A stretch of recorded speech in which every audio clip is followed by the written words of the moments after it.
Layanan kesehatan di Indonesia biasanya membutuhkan biaya yang tidak sedikit,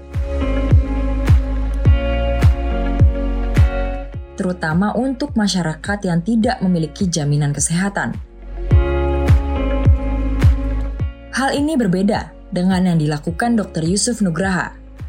Ia membuka klinik harapan sehat di kota kelahirannya Cianjur, Jawa Barat, yang memberikan pelayanan berobat gratis untuk tiap pasien dengan keterbatasan ekonomi.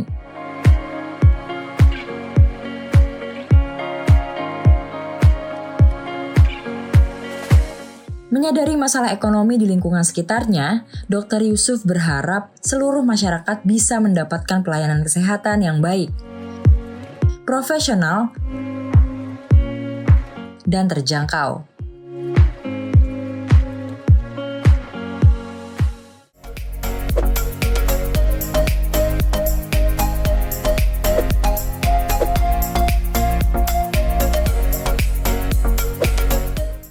Assalamualaikum warahmatullahi wabarakatuh. Selamat siang teman-teman di rumah. Siang ini saya bersama dengan Dr. Yusuf Nugraha. Beliau sekarang ada di Cianjur. Beliau adalah seorang dokter muda yang mendedikasikan dirinya untuk kesehatan masyarakat. Yang menarik adalah saya menonton ya dok ya, banyak sekali nih video-video tentang dokter. Ciri khas dokter ini yaitu bagi pasien-pasien yang kurang mampu, itu bisa datang berobat hanya membawa botol plastik tepatnya. Dari mana ini datang idenya dok? Apa yang dokter pikirkan ketika dokter minta bahwa udahlah bagi masyarakat yang kurang mampu bawa botol aja gitu. Nah ini apa dibalik ide itu dok? Ada beberapa hal yang melatar belakangi saya untuk memberikan pelayanan kepada masyarakat yang tidak mampu dengan menukar 10 botol plastik bekas. Yaitu pertama, latar belakangnya adalah waktu kecil ya saya merasakan bahwa saya bukan terakhir dari keluarga yang mampu, sehingga pada saat itu ada satu ketakutan ya, kalau saya sakit dari mana biaya pengobatan, sedangkan untuk makan sehari-hari saja kami pun harus kesulitan gitu kan, sehingga saya berpikir waktu itu di usia 10 tahun saya ingin jadi dokter gitu loh. Nah kalau saya ingin jadi dokter, saya ingin ngebantu deh orang-orang yang mungkin nasibnya sama seperti saya dan juga masyarakat di sekitar gitu kan, seperti itu. Dan alhamdulillah waktu itu nasib membawa saya menjadi seorang dokter, dan ini melalui perjuangan yang cukup panjang ya, cukup luar biasa sekali, sehingga saya katakan ini adalah perjuangan ibu saya. Ibu saya sampai menggadaikan rumah untuk saya sekolah. Kemudian ketika saya kuliah, saya berjualan teh dalam kemasan ya, saya di asrama. Itu yang memang perjuangan-perjuangan yang untuk bisa menjadi seorang dokter. Nah, setelah lulus menjadi dokter, ya, saya kembali lagi kepada nazar saya. Saya harus kembali ke tempat saya dan saya harus mengabdi dan membantu mereka yang tidak mampu. Nah, di situ saya berpikir bagaimana cara membantu mereka, tapi dengan konsep di mana konsep ini satu program, tapi bisa membawa manfaat banyak, gitu lah, seperti itu. Jadi saya pikir apa sih masalah-masalah yang ada di masyarakat saat ini? Saya mulai program ini 2008.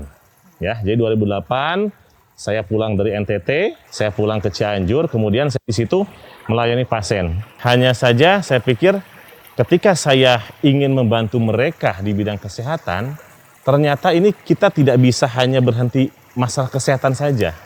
Ada beberapa faktor yang melatar belakangi orang bisa sakit, termasuk saya di situ menganalisa bahwa mereka yang sakit itu yang lingkungannya ya kurang bersih. Jadi saya pikir ini harus saya buat suatu program di mana satu program banyak manfaatnya. Ada satu juga yang menjadi kekhawatiran saya. Sampah plastik ini hanya bisa hancur di dalam tanah setelah 500 tahun. Jadi butuh 500 tahun ya agar sampah plastik ini bisa hancur di dalam tanah. Kemudian juga saya melihat bahwa pemahaman masyarakat kita terkait tentang bahaya limbah plastik, bahaya sampah ini juga masih kurang. Kita bisa tahu ya bahwa mungkin di negara-negara yang maju mereka sudah ngomongin isu tentang global warming, tentang pemanasan global. Nah, sedangkan di negara kita isu tersebut masih samar-samar, susah dipahami oleh masyarakat. Masih susah apa dipahami. Sih global warming? Betul, gitu ya. Mereka hanya berkutat masalah masalah sosial, ya, masalah kebutuhan dasar, sedangkan mereka tidak berpikir bahwa lingkungan ini adalah ancaman terbesar bagi makhluk hidup di dunia ini, gitu ya. Nah, di situ saya berpikir apa satu program yang bisa membawa manfaat. Kemudian saya membuat satu program yaitu menukar 10 botol plastik bekas. Jadi bagi pasien yang datang berobat yang tidak mampu cukup bayar membawa 10 plastik bekas. Jadi satu pasien membawa 10 botol. Botol-botol ini dikemanain? Saya bekerja sama dengan pengepul, ya. Jadi itu bukan bisnis, ya. Jadi bukan bisnis saya. Ya. Jadi saya sekali lagi tidak berbisnis tentang botol bekas, ya. Jadi saya di situ bekerja sama dengan orang yang punya gudang, pengepul. Kemudian di situ saya memberikan kupon. Jadi saya memberikan kupon voucher berobat gratis ke klinik saya, klinik harapan sehat, kepada pengepul tersebut. Jadi mereka yang tidak mampu itu membawa botol-botolnya itu ke tempat pengepul tadi, gitu. Kemudian dari pengepul itu, ya, dia jual ke tempat lain, ya, ada gilingan juga, dan nanti sisanya kan ada residu tuh. Jadi tidak semuanya bisa dia ini kan. Residu tersebut, nah itu kita jadikan alat material bahan bangunan. Ya, gitu. Jadi tidak ada sampah yang tersisa gitu, akhirnya seperti itu. Gitu. Jadi ini inspiratif sekali ya. Jadi semua bisa dimanfaatkan dan yang jelas itu tidak merusak lingkungan. Karena dari upaya yang sedikit tapi betul-betul bisa membantu mengurangi botol plastik itu ya, Dok ya. Pencemaran lingkungan. Pencemaran lingkungan. Nah, Dok, jadi kalau orang yang untuk memilahkan bahwa ini genuine, orang itu nggak mampu dan dia membawa botol, terus menghindari supaya konsumsi botol nggak meningkat. Nah, gimana cara dokter memilah-milah ini? Ya, itu ada di pengepul. Ya, jadi mereka tahu kok, ya, mana yang memang yang mampu dan tidak, mereka tahu. Ya, bahkan juga kita ada penyeringan juga. Mereka kadang-kadang bawa surat yang tidak mampu. Ya. Jadi seperti itu. Tapi memang di lapangan, ya, banyak juga mereka yang memang agak susah, ya. Kadang-kadang ketika mereka harus buru-buru, ya, nyari-nyari botol plastik kan agak susah, gitu kan. Tidak semudah itu. Kita juga ada, ya, program lain, ya, yaitu program mereka bisa gratis berobat, ya, bagi pasien yang tidak mampu, hanya dengan menyanyikan lagu Indonesia Raya dan Ikrar Pancasila, gitu. Jadi ada 2 cara, gitu. Tidak harus botol plastik aja. Adapun inspirasi ini, ya, kenapa sih harus Indonesia Raya Pancasila, gitu ya? Karena di sini sebetulnya yang ingin saya tanamkan bahwa saya ingin membantu bersama-sama dengan pemerintah untuk menguatkan nasionalisme. Karena nasionalisme ini harus dipupuk. Nasionalisme harus terus kita gelorakan. Saya swasta, saya bukan pegawai negeri. Saya terakhir mengikuti upacara itu adalah SMA. Setelah SMA kan saya tidak ikut lagi, tidak ada yang mengajak ataupun tidak untuk upacara, gitu kan. Sehingga saya pikir orang-orang yang non pemerintah, ya, orang-orang yang bukan pekerja pemerintah ini harus juga mereka digalakan tentang nasionalisme. Ini yang saya lihat di masyarakat, ya. Kebetulan saya sering, ketika saya berpraktek, saya sering tanya-tanya. Ada orang, ya, yang mungkin usianya ya boleh dibilang 60 tahunan lah, ya. Saya tanya, Pak, bisa lagu Indonesia Raya nggak? Nggak bisa. Pancasila udah lupa, gitu ya. Nah, kemudian saya tanya, sebetulnya terakhir kapan sih menyanyikan Indonesia Raya, Ikrar Pancasila? Dia bilang terakhir saya waktu SR, Sekolah Rakyat. Jadi dia bilang tahun 50-an. Jadi bayangkan dari tahun 50 sampai dengan tahun sekarang 2020-an sudah tidak bicara lagi tentang Indonesia, tidak ngobrol lagi tentang Pancasila. Nah, ini yang saya khawatirkan, bahwa kalau ideologi ini tidak ditanamkan kepada masyarakat, saya takutkan lunturlah mereka kecintaan terhadap negeri ini, gitu. Jadi itu yang saya harapkan dengan program ini, yaitu dengan cara tadi, yaitu dengan menyanyi lagu Indonesia Raya dan Pancasila. Gitu. Wah, mulia sekali, Dok, ya. Dari masalah lingkungan sampai masalah nasionalisme ini. Karena memang saya sendiri juga merasakan bahwa sekarang ini orang sudah tidak lagi ada keinginan atau sudah tidak ada momen-momennya lagi orang untuk menyanyikan lagu Indonesia Raya atau membacakan atau menghafal Pancasila, gitu ya. Padahal kalau saya lihat kalau di luar negeri itu selalu national anthem gitu ya. Kalau kayak di Amerika itu kalau ada acara-acara di mana-mana orang pasti menyanyikan lagu national anthem. Saya rasa ini memang kegiatan yang sangat inspiratif. Harus kita lestarikan, harus kita jaga nasionalisme ini. Nah, saya juga mendengar katanya juga selain lagu Indonesia Raya, membacakan Pancasila, dokter juga bisa orang untuk mengaji gitu loh. Nah, ini gimana lagi nih dok? Kok kayaknya ada hal yang kreatif lainnya? Kebetulan kan di tempat saya ini ya, ini banyak pesantren ya. Mereka juga kebanyakan muslim ya di sini. Kemudian mereka juga minta ke saya, "Dok, gimana kalau dengan tambah aja ngaji 1 juz gitu ya?" Saya bilang tidak apa-apa. Jadi boleh melakukan apa saja boleh. Intinya saya sebetulnya ingin memudahkan mereka. Jadi mereka yang tidak mampu, tidak usah mereka susah-susah, pasti akan saya berikan pengobatan gratis gitu. Hanya saja saya di sini ingin memberikan suatu metode bahwa jangan tangan di bawah. Betul. Ada usaha dulu, ada ikhtiar dulu, meskipun itu ikhtiarnya kecil, tapi ada suatu kegerakan dulu ya dari mereka. Saya pun di sini program saya sebetulnya ada 5. Jadi pertama memang saya concern di masalah kesehatan. Saya dokter, saya kesehatan. Tapi setelah saya tadi ya melihat permasalahan di lapangan, ternyata kesehatan tidak bisa berdiri sendiri. Kesehatan akan dipengaruhi oleh lingkungan hidup. Makanya tadi saya punya program ya yang disebut dengan air bening. Ayo ikut rembuk bersama menjaga lingkungan. Ayo ikut rembuk bersama. Ayo rembuk bersama menjaga lingkungan. Ayo ikut rembuk bersama menjaga lingkungan. Jadi air bening, ayo ikut rembuk bersama menjaga lingkungan. Ya. Tapi ternyata yang saya lihat lingkungan aja ini nggak cukup.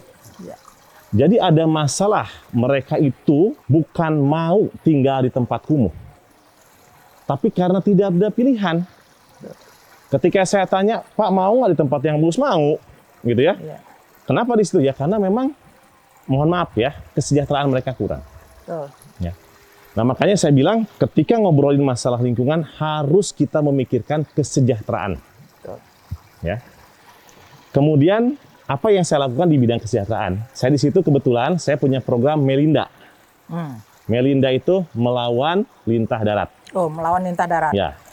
Ada program lainnya ternyata. Kebetulan di tempat saya ya, ini banyak sekali mereka yang memang tidak bisa mengakses pinjaman ke bank. Betul. Ya. Karena syarat-syaratnya memang harus mereka penuhi. Ya. Ada agunannya, ada apanya, itu yang harus mereka penuhi. Nah, sedangkan pedagang-pedagang ini mereka tidak punya modal. Betul. Ya, tidak punya ada akses pinjaman permodalan ke bank ya karena agak sulit. Akhirnya mereka itu pinjam ke rentenir. Ya. Kalau di tempat kami disebut Bank Emok. Ya, jadi Bank Emok itu bank keliling, kemudian dia duduk, kemudian dikasih pinjaman. Itu bunganya besar sekali tuh ya. Bunganya itu 20%. Ya Allah. Ya. Jadi mereka pinjam 100.000 itu kembalinya bisa lebih besar, 120.000 ya, dan itu per minggu ditagihnya. Jadi bunga berbunga. Bunga berbunga. Jadi tidak bisa bunga lagi. Di tempat saya sampai ada orang yang gangguan jiwa gara-gara ditagih oleh rentenir. Jadi banyak sekali permasalahan-permasalahan di situ. Nah di sini saya membuat suatu program namanya melawan lintah darat. Pedagang-pedagang kecil di situ atau warung-warung, saya kasih pinjaman tanpa ada agunan, kemudian waktu pinjaman pun mereka fleksibel. Jadi mereka kapan saja mau mengembalikan, terserah, sistemnya kepercayaan. Tapi di situ kita buat sistem kelompok, jadi tanggung renteng. Jadi satu kelompok ada 10 orang, ya saya kasih nama, kelompok Senyum Ibu Pertiwi, kelompok Harapan Ibu Pertiwi. Jadi saya bikin kelompok-kelompok. Jadi mereka itu nanti pinjam, mereka tidak akan bisa pinjam sebelum kelompoknya lunas. Jadi mereka kalau ada satu yang macet ya dia yang nagihin. Saya bilang, saya bukan bank, saya nggak bisa nagihin satu-satu karena saya praktek. Jadi mohon ketua kelompoknya saja nanti sesuai dengan perjanjian bisa balikin kapan. Gitu. Jadi kita memberikan tadi Melinda itu tadi permodalan. Kesejahteraannya nggak cukup. Ya. Orang yang mohon maaf ya, ini orang yang tidak mampu ini ketika saya analisa banyak mereka yang pendidikannya rendah. Jadi daya saingnya ini yang harus dirubah, gitu kan. Jadi betul ya kalau kita bilang bahwa adik kandungnya kemiskinan adalah pendidikan yang rendah. Sehingga saya berpikir saya harus berbuat nih untuk pendidikan. Jadi kesehatan berhubungan dengan lingkungan hidup, berhubungan dengan kesejahteraan, kemudian berhubungan juga dengan pendidikan. Nah, di pendidikan saya bikin program, ada beberapa program yang namanya Bebas Cermat dan Tauco Cianjur. Ya. Jadi Bebas Cermat itu beasiswa bagi anak cerdas, tidak mampu, tetapi semangat. Wow, luar biasa sekali programnya dari A sampai Z. Ini sih pendekatan dokter yang sangat holistik nih ya. Dari lingkungan, juga kesejahteraan, sampai sekarang pendidikan. Jadi dokter memilih anak-anak yang memang yang tidak mampu, ya, tapi punya semangat, ya. Kemudian kita kasih mereka beasiswa. Karena kan saat ini untuk udah sekolah, berapa orang nih dok sampai sekolah sekarang? itu mohon maaf ya, ini baru baru 9 tahun ya dari pemerintah, itu gratis ya. Setelah dia SMK dia agak kesulitan. Alhamdulillah sekarang saya sudah ada 100 lebih ya anak yang yang dibantu beasiswanya. Ini untuk melanjutkan ke universitas atau ada yang ke universitas, ada yang ke SMA, SMK ya, seperti itu. Sejak tahun berapa dok? Saya dari 2008 ya, program itu ini ya. Kemudian juga saya ada program Tauco ya. Tauco itu teman anak unggul cerdas dan optimis. Itu untuk anak-anak PAUD ya, untuk anak-anak kecil. Kenapa saya fokuskan ke anak kecil? Kita harus ada yang namanya perubahan generasi. Kalau kita sekarang hanya fokus saja ya kepada kondisi saat ini ya, tapi kita tidak mempersiapkan generasi, ini keliru menurut saya. Ya, jadi kita harus betul-betul generasi ini kita persiapkan. Apa yang saya titik beratkan di Tauco ini, sebetulnya saya ingin menjadi teman buat mereka. Saya ingin masuk ke dunia mereka, dan di situ ingin saya masukkan satu pendidikan tentang akhlak. Jadi ini anak kecil-kecil nih, anak dok? Kecil-kecil. Ya, jadi anak kecil-kecil. Ada kelompok-kelompoknya juga? Ada. Ya, jadi saya masuk ke PAUD-PAUD, ya. Di situ saya poin utamanya adalah kalau pendidikan formal mereka sudah dapat. Betul. Matematika, pelajaran apa mereka sudah dapat. Tapi yang ingin saya tambahkan di sini, saya masuk di situ adalah pendidikan bagaimana adab-adab atau budi pekerti mereka di masyarakat. Seperti contohnya membuang sampah. Membuang sampah itu bukan hanya dikasih tahu, tapi harus ada dikasih contoh. Contohkan, ya. Kemudian bagaimana kita juga terus mengawal mereka, karena namanya juga anak-anak. Kita belajar untuk memilah sampah, malah bukan hanya membuang sampah saja, karena sampah itu kan ada organik, ada non organik, kemudian mana sampah yang yang seperti apa. Kita harus belajar mereka memilah sampah gitu. Kemudian juga saya ajarkan mereka diwajibkan untuk antri, karena budaya antri itu agak sulit ya. Kalau saya lihat, di jalan mohon maaf kemacetan itu terjadi kanan kiri, masuk kanan kiri. Nah ini ada masalah nih, gitu dah. Harusnya kan mohon maaf tertib ya. Mohon maaf saya bukan ini kan negara lain ya, tapi di luar negeri kenapa bisa tertib? Di Singapura kenapa tertib? Di Jepang kenapa tertib? Kenapa di kita tidak bisa? Saya pikir ada sesuatu yang harus kita rubah nih. Tadi ingin mengadakan suatu program responsif gender. Responsif gender ini adalah kita ada tata krama, ada penghargaan lebih kepada mereka yang mohon maaf disabilitas, yang lansia, kemudian ibu hamil, perempuan hamil. Ya, jadi dahulukan mereka gitu. Jangan sampai anak muda duduk di di MRT, kemudian main handphone, ibu orang tua berdiri, kan itu nggak bisa begitu. Nah, kita harus menjadi negara yang berakhlak. Itu programnya seperti apa itu, ya, dok, yang tentang responsif gender ini? Kita programnya, kita penyuluhan ke masyarakat, kemudian kita bikin komunitas. Satu, lansia, ibu-ibu produktif, ibu-ibu rumah tangga di situ, anak-anak muda, itu kemudian ada anak-anak yang lebih kecil lagi, gitu. Jadi saya pikir Indonesia ini harus dibangun oleh semua generasi, ya, gitu. Saya harus membuat suatu kelompok-kelompok ini bersinergis, gitu, seperti itu. Banyak banget nih ininya, kelompoknya ini sebetulnya dokter atau pekerja sosial, atau dokter yang pekerja sosial. Ternyata emang ini saling berkaitan ya, dok ya.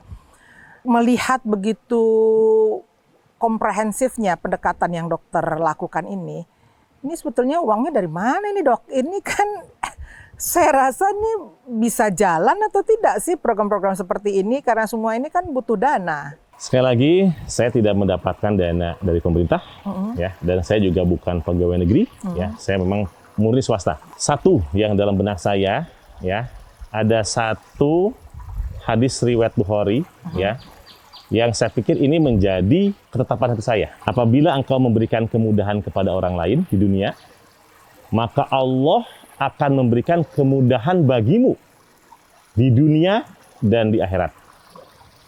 Jadi ada dua, yang ini perkataan Rasul. Jadi kalau kita tidak percaya dengan perkataan Rasul, jangan pernah mau kita beriman. Makanya saya percaya Rasulullah itu, ya, Allah itu adalah zat yang maha kuasa. Hanya saja kita perlu ikhtiar. Ya. Jadi ikhtiarnya dari berbagai hal tadi. Ikhtiarnya bagaimana? Manajemen. Jadi saya katakan manajemen, ya. Saya kebetulan ya sangat menyukai sekali bagaimana tentang dunia manajemen, ya, manajerial. Di situ saya sistem di klinik ini adalah sistem subsidi silang. Subsidi silang. Oke. Jadi ada pasien mampu, mereka bayar, ya. Ada pasien tidak mampu, saya gratiskan. Betul. Saya punya program untuk tadi kesehatan, namanya Pasti Mudah. Pasti mudah. Ya. Pasti Mudah itu tadi, ya, inspirasi saya dari hadis riwayat Bukhari tentang memberikan kemudahan, ya, bagi orang yang tidak mampu. Tapi gimana kalau orang mampu nih? Gitu loh. Saya punya program pasti. Jangan sampai, ya, kita bantu sama orang yang tidak mampu, orang yang mampu kita peres, nggak boleh. Saya punya program pasti, yaitu di Klinik Harapan Sehat di tempat saya. Orang yang mampu saya tanya, ya, Ibu mau berobatnya mau berapa? Jadi bukan berarti saya kasih resep sekian, enggak, ya. Jadi mereka kasih tahu, oh dok, saya mampunya 20.000, ya sudah 20.000. Saya mampunya 10.000, ya 10.000. Ya, saya mampunya 100, ya 100. Jadi sekali lagi, bagi yang pasien mampu pun, mereka sudah tidak harus takut berobat, gitu kan? Karena apa yang ada di kantong mereka, ya, itu pasti bisa berobat, gitu, seperti itu. Bahkan saya tanya nih, Ibu mampunya berapa? Saya punya uang 20.000. Ibu, ongkos berapa? Ada buat ongkos nggak? Nggak ada dok, 20.000. Ya udah, ongkos dulu, sisanya baru bayar. Jadi itu program dok, kita. ini sih mulia sekali dok ya. Saya dengar juga dokter punya panti asuhan juga ya, atau tempat anak yatim. Saya mendirikan rumah yatim dan duafa Senyum Ibu Pertiwi. Namanya bagus-bagus. Jadi nama ini sebetulnya juga mengandung ada inspirasi, yang inspiratif juga di sini. Karena saya melihat kondisi saat ini, terlepas dari banyaknya memang apa yang sudah semua kita lakukan, tapi saya merasa bahwa Ibu Pertiwi ini masih menangis. Banyak sekali bencana yang disebabkan karena ulah manusia. Banyak sekali pejabat-pejabat, ya, yang menyalahgunakan kewenangannya, korupsi dan lain sebagainya, ya. Kemudian juga banyak yang memang akan membuat Ibu Pertiwi bersedih. Jadi nama-namanya tadi banyaknya Ibu Pertiwi atau macam-macam tadi dok ya, tapi umumnya lebih kepada nama-nama. Saya adalah ingin membangkitkan nasionalisme. Saya ingin berpikir bahwa ayo mulai dari hal terkecil kita lakukan deh untuk Ibu Pertiwi. Jangan usah deh kita cari menyalahkan tidak perlu deh. Sekarang ini kan masanya pandemi nih dok ya. Tadi sepanjang jalan saya lihat itu masih banyak sekali orang-orang yang tidak memakai masker. Sementara kita sendiri sengaja bikin acara ini di ruang terbuka untuk memenuhi protokol kesehatan. Sebetulnya pasien dokter berbeda nggak ketika masa pandemi ini? Apakah memang betul-betul banyak sekarang orang yang terinfeksi virus ini pada masa pandemi sekarang ini? Atau di sini memang sebetulnya angkanya sangat landai? Sama saja ya dengan kita ya. Kita sudah sampai Indonesia ini sudah menembus 1 juta ya. Betul. Kemarin ya. Dan di tempat saya juga sama. Ya artinya saya melihat perbedaannya. Ketika di awal-awal ya di April ini orang masih punya ketat protokol. Mereka takut keluar ya karena PSBB dan sebagainya. Betul. Ya. Sekarang ketika kasus sudah banyak malah ya. Mereka sudah mulai kendor. Mungkin terlalu lama mereka. Satu, betul. Ya, ada beberapa hal yang saya lihat di masyarakat. Satu, memang pemahaman sendiri. Bahwa menganggap COVID ini seperti hal biasa. Jadi pemahaman sendiri, saya katakan pemahaman mereka. Yang kedua, karena memang mereka sudah malas. Ya, sudah terkekang di rumah. Dan yang ketiga karena memang kebutuhan, ya mereka nggak bisa dia keluar kalau tidak bekerja kan. Betul. Seperti itu. Hanya saja untuk masalah di masyarakat, ya memang kesadaran masyarakat ini, ya yang memang harus kita kuatkan kembali, ya. Harus Gitu. Dan diberi pendidikan terus, beri pengetahuan, kalau saran pemahaman. saya sih pendidikan, kemudian juga penegakan aturan yang setegak-tegaknya, Betul. gitu kan. Nah dok, tadi kan dokter juga mengatakan kesehatan ini sangat berhubungan dengan masalah kebersihan. Karena penyakit batuk, diare itu kan orang-orang terkontaminasi karena lingkungan. Apalagi sekarang pandemi. Ini kan juga mensyaratkan orang harus berjarak satu sama lain. Padahal pada keluarga-keluarga yang terbatas kehidupannya, itu kan sulit sekali nih dok ya. Apalagi rumahnya kalau kecil, satu rumah diisi oleh 10 orang. Apa saran dokter bagi pasien-pasien yang datang yang kebetulan memang tadi dokter katakan tidak mampu dalam menghadapi pandemi ini? Saya tetap menggunakan 5M. Ya. Nomor 1 masker. Yang paling ini kan masker ya. Kalau masker itu meskipun rumahnya kecil, tapi masker harus digunakan itu mudah. Dan saat ini masker juga tidak susah untuk kita dapat. Ya. Masker kain, ya masker medis sudah tidak, bahkan pembagian masker juga sudah menyeluruh nih ke masyarakat, gitu ya. Kemudian yang kedua ya menjaga jarak tentunya, ya jarak itu karena tadi ya droplet itu kan bisa menyebar ya, sebaiknya 1,5 meter ya kita jarak.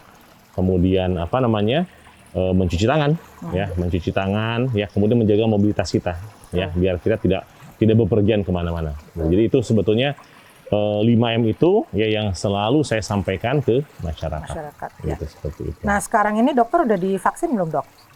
Saya kebagian nanti minggu ini. Minggu ini sudah ada jadwalnya.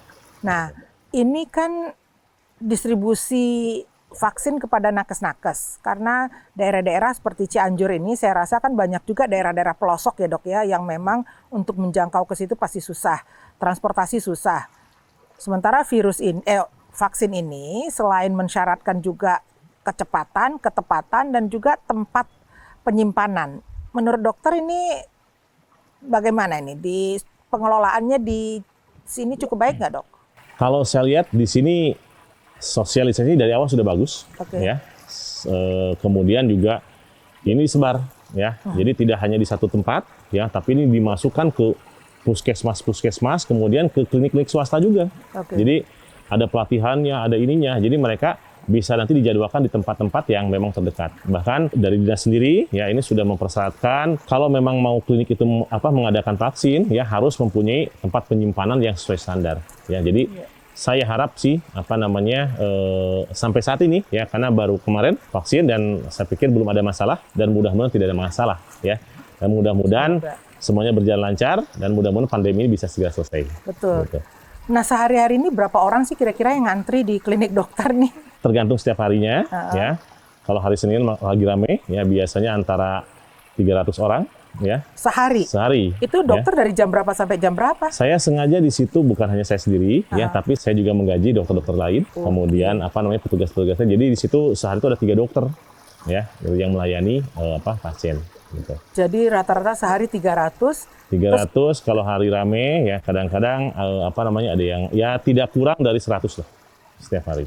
Gitu. Jadi teman-teman, saya mendengar kegiatan dokter ini kayaknya saya sendiri, ini banyak sekali. Jadi memang betul bahwa seorang dokter ini pendekatannya memang harus holistik ya dok ya. Dari masalah kesehatan itu hubungannya banyak, itu masalah lingkungan, masalah kesejahteraan, pendidikan, dan satu poin yang paling penting tentang nasionalisme. Ini luar biasa saya rasa. Jadi teman-teman, ini adalah contoh bagaimana seorang dokter yang juga concern pada kehidupan masyarakat. Jadi tadi saya katakan ini dokter apa pekerja sosial. Ternyata ini seorang dokter yang juga pekerja sosial.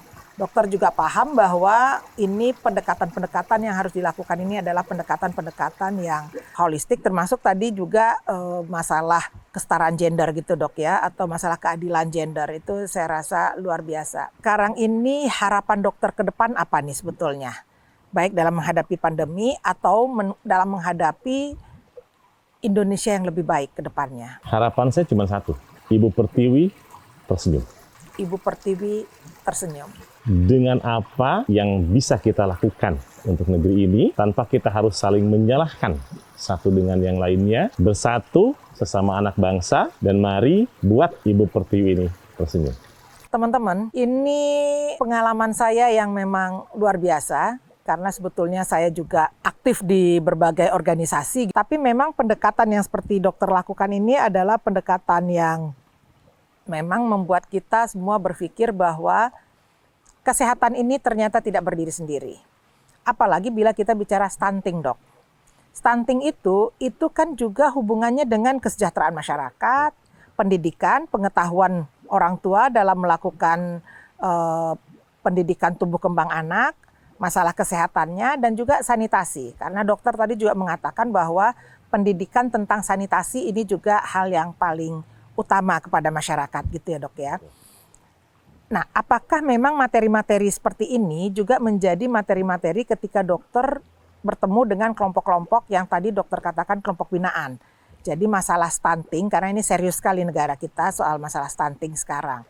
Nah, ini apakah juga bagian dari concern dokter juga dalam pendekatan kepada masyarakat? Di bidang kesehatan, saya punya beberapa program. Aha. Itu tadi pasti mudah, ya, mereka yang berobat, pasti dan mudah. Kemudian saya juga punya program, ya, namanya Pepaya Merah. Pepaya Merah. Ini namanya lucu-lucu, tapi memang namanya ini menyemangati gitu ya, Dok ya, dan saya ingin menginspirasi. buat ini mudah, gitu loh. Ini tidak ribet tapi mudah. Jadi gitu fun kan? juga ya. Fun juga, gitu ya. Pepaya Merah itu adalah penanganan dan pelayanan kesehatan bagi masyarakat ekonomi rendah. Ekonomi rendah. Jadi selain saya di ruangan, kami pun jemput bola ke luar. Jadi kita mengadakan pengobatan gratis untuk 2.000 orang sebelum pandemi ya. Pengobatan gratis untuk 2.000 orang di beberapa tempat ya, yang memang dia tidak bisa terjangkau. Yang tidak bisa datang ke klinik, tidak jadi bisa. dokter Kita keluar ya gitu. Jadi kita bawa tim semuanya, kita keluar bikin pengobatan gratis ya. Jadi itu namanya program Pepaya Merah. Jadi kalau di luar kita program Pepaya Merah. Kemudian juga kita punya program pepes tahu. pepes tahu. Nah itu gimana, Dok? Penanganan dan pelayanan kesehatan datang ke rumah ketok pintu.